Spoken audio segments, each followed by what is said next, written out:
What are we doing? We're getting healthcare done. Welcome. My name is Nicole Christensen. I'm a board-certified patient advocate and principal of Care Answered, providing patient advocacy and care coordination, and founder of Answers for Care. And that is a one-stop shop on Long Island for aging care professionals. Everything from elder law attorneys to wheelchair transportation, patient advocacy to home care, and financial advisors, and so much more. So we're here to have a conversation with Peter Janowsky. He's a financial advisor, and what we're talking about is protection from predators, scams that are often targeted on older adults, but honestly, all of us can be affected. I did note that during the pandemic, there was actually more millennials and younger being targeted online because that was the easiest access, right? And so technology plays a part. But as I like to start every show, we want to start with something we are grateful for, because grateful people are happy people, and we all need more happiness. So would you like to start today, Peter, Sure. with your grateful? Sure. The knee-jerk reaction is always, I'm grateful for health. Right? Yes. However, I would say that if I had to dig real deep, in the last several years, I realized that I'm grateful that I have the ability to help others, physically and emotionally. Not everybody has that ability, and I realize it's maybe a little selfish, but it's a great feeling when it comes back to me that I've helped someone else. Absolutely. That's a great one. I'm going to piggyback off of yours. So I always say that we all have gifts. All of them are different, every single person. And to use our gifts is our duty, our obligation. And I feel very, very blessed to be able to use the gifts in my work on an everyday basis and feel so gratified. And yes, you are right, it may be selfish, but it gives me so much joy when people benefit from the work that I do. So everybody wins.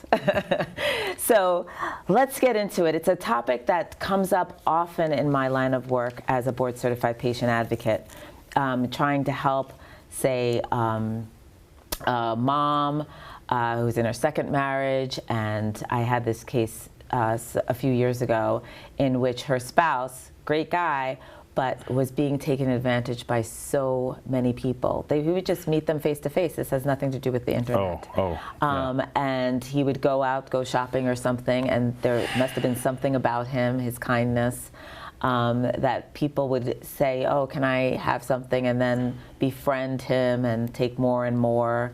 Or even from the beginning of my career over 25 years ago, I had clients similar that would go to, they would get those donation things in the mail, right? And then, which are great. And they're going to keep on sending you information because they want you to donate for this cause that you believe in.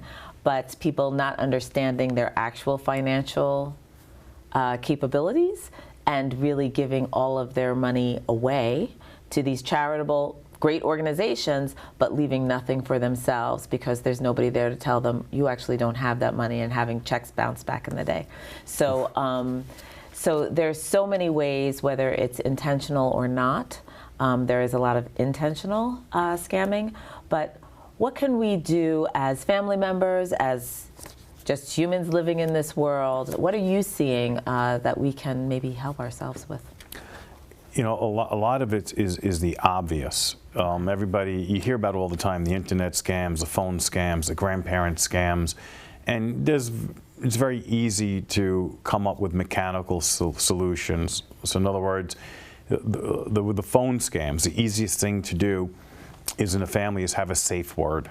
So if that safe word is not used on a phone conversation, you know, it sounds like my grandson, Billy, but I'm not really sure. Hey, Billy, what's a safe word? Or Billy, what'd you do today? You know, ask the question to you know, that's a great one. I hadn't heard that before. That's a great one. It's an easy mechanical one to come across. Because that AI is really making it sound like your grandchild or your daughter or whatever, a loved one. Yeah. So that's a great one, a safe word. Yeah, so, you know, again, here we are again with the pros and cons of technology. So the pros of technology is getting better for us to be safer, but the cons are technology also enables tools for the criminals to, you know, break through these barriers. And so much has changed in the last couple of years. For example, in my firm, the company that I use to oversee my compliance and everything, because I have my own practice. But you know, for example, I started my career years ago at Morgan Stanley, and I work for Morgan Stanley. Now I'm under the umbrella of a company called Osaic. Okay. Instead of me working for them, I hired them. It's much better all around. And your name of your firm, just so that Ryan and Janowsky Financial Strategies Group. Excellent. But the thing is very interesting is that they eliminated all paper. Everything is electronic. Statements, confirms, tax documents, everything is online now. Not that easy for the senior who prefers not to learn new systems, which I think is a choice and a very respectable choice, or anyone who doesn't acclimate well with learning a new website. It's not that easy, but safer beyond belief, because the mail is not safe. Right. All right. I've known people personally, not even through business, that had, you know, they put a check in the mail and it gets washed. Yeah, because the technology that I guess, you know, I don't know if they're putting it through a Maytag or whatever, but they're washing the ink off the check. And I tell people that it could be cumbersome, but this double authentication is much better. Bill pay, for example, I have a credit card that's connected to my emails and my text messaging. Right. As soon as a purchase is made, I get a text. So 3 times in 2025, it was hacked and purchases were made that I didn't make. It was literally a trip to Alaska, $5,000 at Neiman Marcus, but I got the text immediately. And the text says, did you make this purchase? I reply, no. And immediately my credit card is disabled. And the credit card company I use is very good, and I didn't lose a dime. Knock wood. Nice. But again, that's the pro of technology. So the double authentication, electronic bill pay, is a lot better than having a senior write checks. Right. It is as cumbersome as it is to go through that process and teach someone a new system. At the end, it definitely makes sense. But I'll tell you something. Using the word predator, right? And you mentioned that a lot of scams were taking place for even the younger population during COVID. Right. So it's all about vulnerability. Right? Humans are a social species, so when they feel isolated and alone, and all of a sudden they have someone texting them or emailing them, easy prey. Right. Right. And you also mentioned that, you know, you hear the stories most of the times. It's not the typical email, phone scam. It's somebody very close to them. So I have an example where a client of mine lost her husband, and yeah, I'm gonna sidetrack for a second. Grief is a very powerful emotion, and when it comes to planning, and when it comes to with a family, if somebody is aging or somebody has a physical situation or even a death, whatever it is, there's always a certain amount of grief involved, whether or not you realize it, because it's a loss. And whether it's a part loss, someone's cognitive ability or physical, it's a loss. And when someone's dealing with grief, they get fuzzy head, is what I call it. You're not thinking straight, and you open yourself up. So this one person, you're vulnerable, and it's normal. And a lot of people don't even want to admit that they suffer from grief, which is fine because there's a stigma with every kind of ailment. Anyway, this woman's still suffering from grief, but she met a gentleman at the gym, and a gentleman 17 years younger than her, and the family right away said, hey, there's a red flag here, and they looked the person up, and the person had a public record because the person happened to be in my business, and in my business, everything I do with business you could see. I'm completely transparent. So unfortunately, the warning signs were there. This person was using cash only, and every warning sign, like rudimentary warning sign, was there. So, of course, the person got very defensive, and how dare you, and she stopped talking to the family, and it was tough. Now, in my position, I had protocol, I had to escalate it because it could be senior abuse, senior financial abuse. So what actually happened was when I escalated it, my company called the New York State Department of Aging, and together they sent someone to the house to make sure she was okay. And this means the system works. Right. So this predator found a widow who's vulnerable and took action, and thank God it didn't get bad. She wised up, kicked him out of her life, and things are back to normal. Oh, thank God. But it could have went bad. Yeah. Right, so Real fast. It goes bad fast. Hey, honey, you know what? My apartment is so expensive. Why don't I just move in with you? And 2 weeks later, why don't we share the deed? Right. Who knows? It could. Who knows? Right. Right. It could go There's so fast. many of those things, and I'm glad you brought up grief, because there are all sorts of losses in our lives that go on, and the fact that grief would have a stigma is just a shame. It doesn't make any sense to me, but I know it exists. That we need people. We don't, like you were saying, that those things happened more even for younger people during COVID, is because we were more isolated, right, for our own health, but it did make us more isolated, and loneliness kills people. It's just how it is. And if we didn't learn that from COVID, I don't know what we learned. But it's preying on those people and how they find those people. So one of the things I say, and this is just general, is community makes us, you know, as Barbara Streisand said, we're people who need people. And theater geek. Yeah, I'm a theater geek. And it is so important. Again, when we were talking about growing our community, when we're saying in a previous conversation about a trusted contact, having people of different ages, different interests, different parts of your life within your community, whatever that means. I don't mean a physical community, but your community, your people, is so important, because then those things are less likely to happen. So on a one-to-one side, absolutely, in person, how do people, you know, kind of who are predator-like, they want to isolate you from people that you care about. And to financially do that is one thing, and that's devastating, you losing financial, but it's really that person's heart that you've broken. Yeah. So it's such an awful thing. But I really like when talking about ways to prevent it. Community is one, keeping in touch with people that you love and care about. And that doesn't mean you have to be in touch with them every second or every day, but that you feel like you are surrounded with people that you can get in contact if you're like, I know this is weird, but let me just ask you your opinion on something, you know? I just read, just coincidentally, that the people that have good friendships, what's most important in that friendship is honesty, right? Like, I want to be able to go to you, Peter, and say, what do you think about this? And you not tell me what I want to hear, but tell me in a way I can hear it, what I need to hear.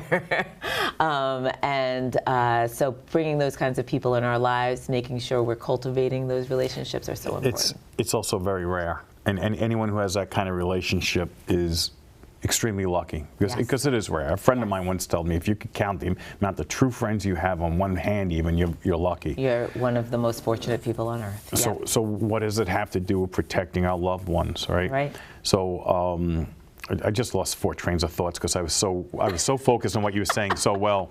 But you know, you go back to the whole vulnerable thing, and the predators. I used to do a series called Project Safe, Seniors Against Financial Exploitation. And we did a few TV shows here on it, but we did a lot of live presentations. And we talked about all the mechanical scams, but after every presentation, sure enough, someone would come up to us and say, you know, I lost 50,000, I lost 20,000, right. and it's because they were taken advantage of. And you know, you're talking about the friend and how we get in the community, and how do we really protect it?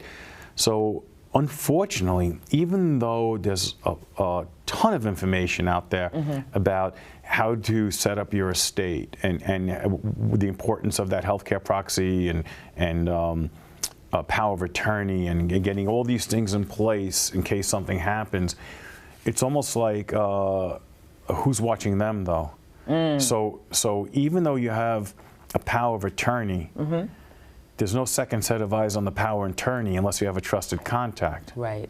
Because a power of attorney, right, an instant power of attorney, if a family, an older couple has 2 kids, let's say, and one of them has power of attorney, it may not have been the smartest choice, that child could make financial decisions for them right off the bat.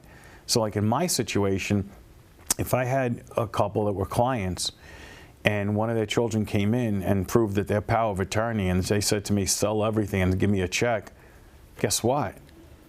Yeah, I'd have to do that. So now, even though it might seem late to the game, if there was a trusted contact watching that, and let's say activity, and you know, I knew the trusted contact. You know, I don't even know what. I mean, thank God I never had to be in this position and what capacity I could talk to trusted contact. But let's just say I had activity in the account was out of the norm, but it's legal because it's coming from the power of attorney. The trusted contact just happens to be online saying, "Why did we sell all these things, and why did a check go out?" Peter, what's going on? I get the phone call. Did you talk to the family? Something's going on, and you know, this type of preparation, you know, it's probably a very difficult, awkward conversation to have and say, listen, even mom, dad, yeah, brother Joey's the power of attorney, but we also want to have a trusted contact. Is it okay if our friend Billy has, you know, duplicate statements and access to the computer to see what's going on? Very difficult conversation, but the difficult ones are usually the most important ones. Absolutely. And you know what, that's something that I talk about when I'm doing presentations as well as with my clients, you know, selecting who that healthcare proxy is, selecting who that power of attorney is.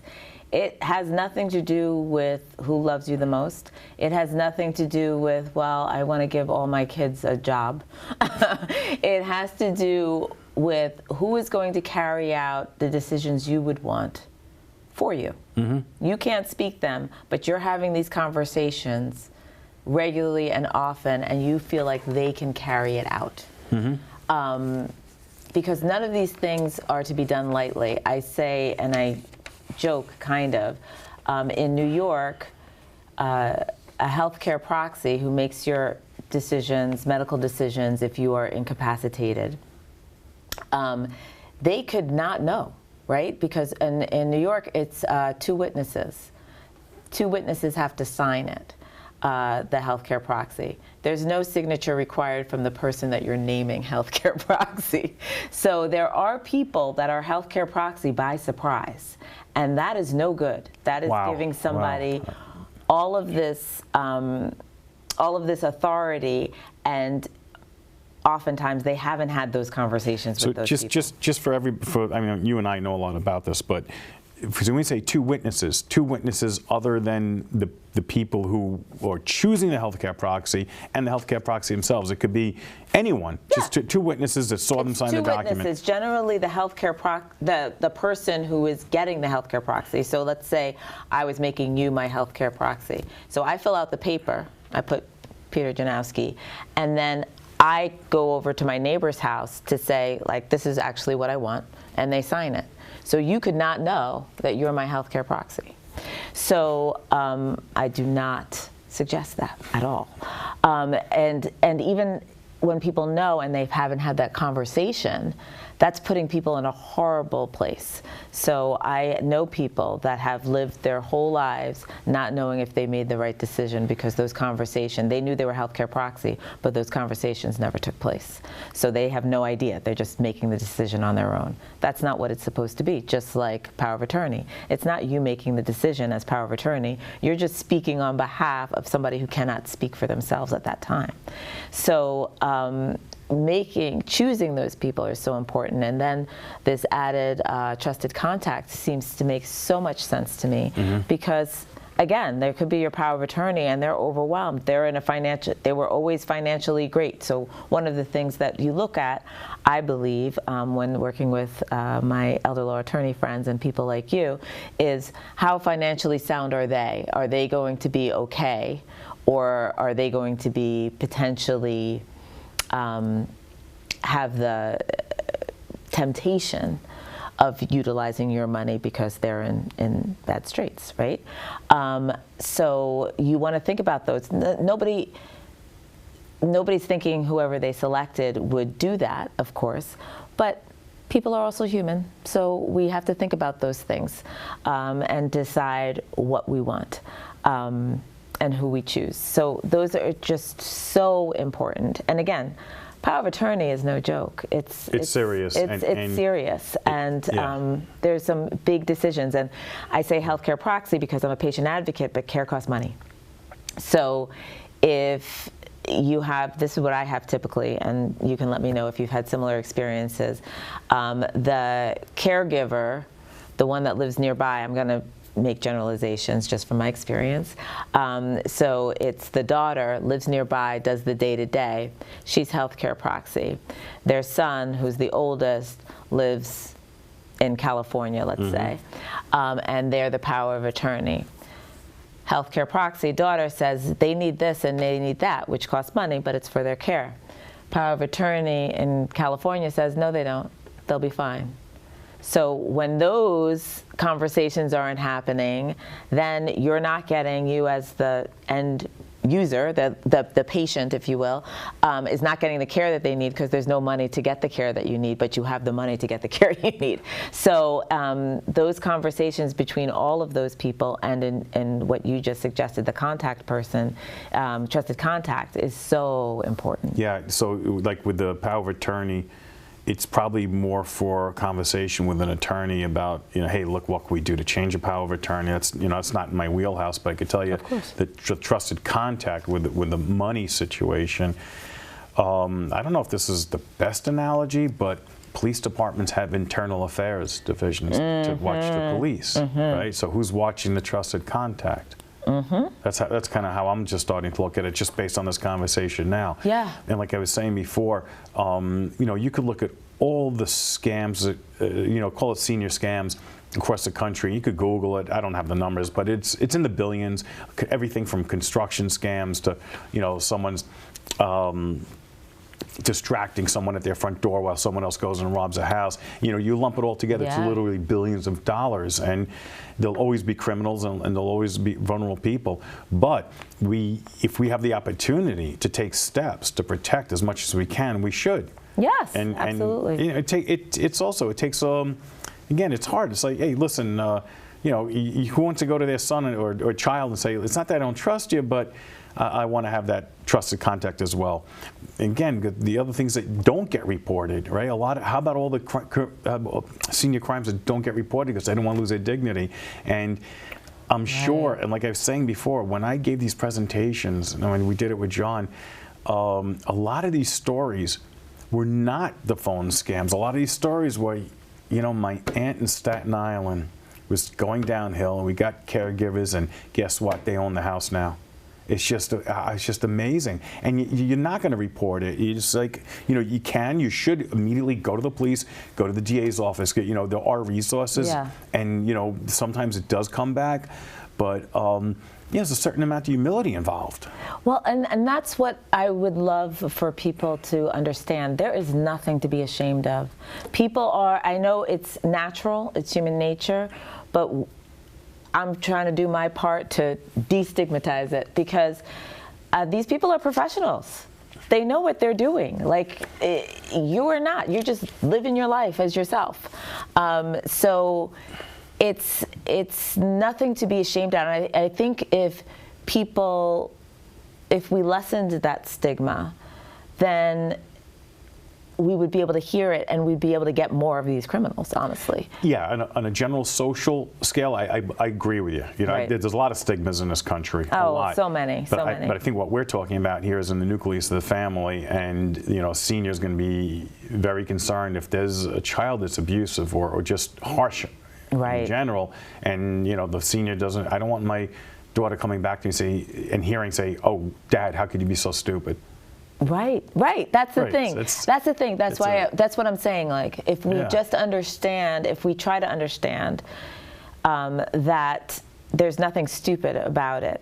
It's just things happen, and people are scammed, and it's also the control issue. Yeah. Right. You're gonna name a power of attorney, and you're giving up control. You're doing your estate plan. You're putting all your assets into different types of trust. You're giving up control. That's the first big step.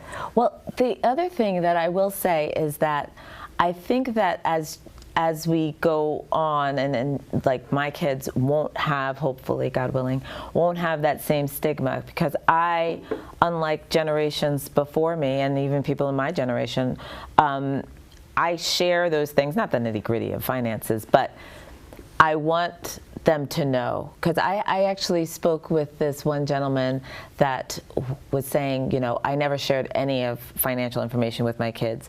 Part of it might have been, well, you're not taking my money. Part of it was like, it's not your business, whatever. And then realized, what am I doing here? You know, I'm getting older and nobody knows anything. And it's also a help. So if we could kind of think about it like that. So as I said, as we both said, power of attorney, that job is not easy. So for me personally, if somebody said, you're the power of attorney, but then we have this trusted contact that's also going to be looking at this thing, I would be like, yes, please, thank you. And so part of it is to lessen the burden as well. So if that conversation maybe can go like that rather than, I don't trust you, so I'm having somebody else. And have it in the beginning. That's the thing, having that conversation, not when something goes wrong. Sounds easy for you. It sounds easy for you and me, but I can't tell you the amount of stories that I've witnessed where families, no, let the kids duke it out themselves. This is what I'm doing. I don't care. I had it rough. They could struggle. I mean, I've heard it all. Is there a right or wrong? I'm not saying anything is right or wrong. What I am saying is that if we all have a little bit more compassion and recognize that whether it's for yourself, give yourself a little bit more grace, give your family a little bit more grace, but to understand that there are people that this is the choice that they've made to be criminals, right? And so they're real good at it. And you know something? It's not just the criminal aspect, right? Family dynamics, where there's nothing illegal about what someone might be doing. Yes. And so it might not be morally wrong, correct or ethical, but you know, there's a lot of manipulation. They could do a lot of things under the jurisdiction of the law of that state. Absolutely, absolutely. And that can happen. I say, from my opinion, from my experience, that doesn't happen as much, honestly, because they're having those conversations, but I'm sure you've seen everything. I just think as people, if we can be open to those conversations of how difficult it can be, and knowing that these scams exist, right? Human nature would require another, like, would require a mini-series if you want to talk about human nature. Oh, no. We're not going to get all into that. But I will say that we're saying protecting ourselves. I think one of those is having a trusted contact, like you said. When things look amiss, being able to have conversations to say, is this amiss? And it's the same thing with as I said before, the healthcare proxy. So I just spoke with a colleague recently, and I said, oh, are you on your mother's portal, your patient portal, where you can have access to the information from the doctor's appointments? It even has the doctor's notes in there. And they said, oh, I never thought of that. That's great. So if you don't know, you're not going to do. But then that allows you to see what's going on in those appointments. Rather than relying, doesn't matter what your age is, because we come home and we say, yeah, we went to the doctor, yeah, it was fine. Like, we don't remember anything. If the parents want to allow the children on the portal. Well, you say that, but honestly, that's the easiest thing, in my experience, because, and again, it's going to happen because of technology, because younger generations are more comfortable with technology. Most of the time, quite honestly, they haven't set up the portal because they don't know how to do it. Right. So then I'll That's a have the great point. healthcare proxy set up the portal so they can have access to it, as well as their healthcare proxy has access to it. When you decide you have a healthcare proxy, you need to make sure it's somebody that you trust that can have access to that portal, because a healthcare proxy with no information about your healthcare is useless. Right, right. So, so I haven't seen a lot of not allowed, just not realizing that it's there. Well, I have. Yeah, Well, I'm control. sure. It's. I was saying this before. This has nothing to do with finances or even protection. It's just There's control. a lot of control issues, Yeah. and some people just don't want to give it up. Even on the health side, it's not even the money side. They don't want the kids to know what's going on. Yeah, and that's fine. That's a choice that one can make, and that's fine too. The family has to understand that's the reality of the situation. You can only do so much. Absolutely, that is true too. Yeah. There's only so much you can do. I'm not saying to force somebody, but when you know. Just like you often say, and I say as well, not making a choice is still a choice. So when you know, and that's the choice you make, I am all for it. I will back you up on whatever choice you have. But I just want to make sure everybody knows their choices, right? So thank you for those tips. I think that was very helpful. And we'll see you next time. Thank you, Peter. Thanks for having me. This was wonderful. Absolutely, absolutely. And you can find Peter and myself on Answers for Care to find your aging solutions as well. See you next time.